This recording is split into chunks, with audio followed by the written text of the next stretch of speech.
एक चिठ्ठी आणि आशेची सुरुवात. संध्याकाळच्या शांततेत रस्त्यावरील फुटपाथवर एक तरुण मुलगा बसलेला दिसला. डोळे खाली, खांदे झुकलेले, जणू काही आयुष्याचं ओझं एकट्यानेच उचललं होतं. लोक येत जात होते, कुणाचंच लक्ष त्याच्याकडे नव्हतं. मी थांबलो. जवळ जाऊन काही विचारण्याच्या मनात आलं, पण कधी कधी शब्दांपेक्षा शांत आधार जास्त बोलतो हे जाणवतं. म्हणून त्याच्यासाठी एक छोटीशी चिठ्ठी लिहिली आणि त्याच्या बाजूला न कळत ठेवली. काही क्षण गेले.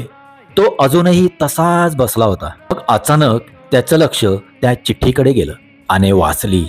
हार मानू नकोस, तुझं सर्व चांगलं होईल.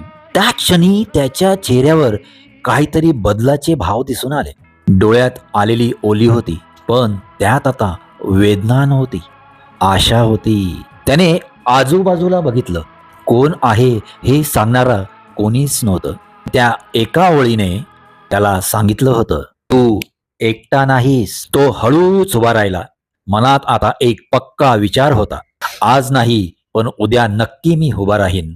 कधी कधी आयुष्य बदलण्यासाठी मोठ्या भाषणाची गरज नसते, फक्त योग्य वेळी योग्य शब्दांची छोटी चिठ्ठी पुरेशी असते.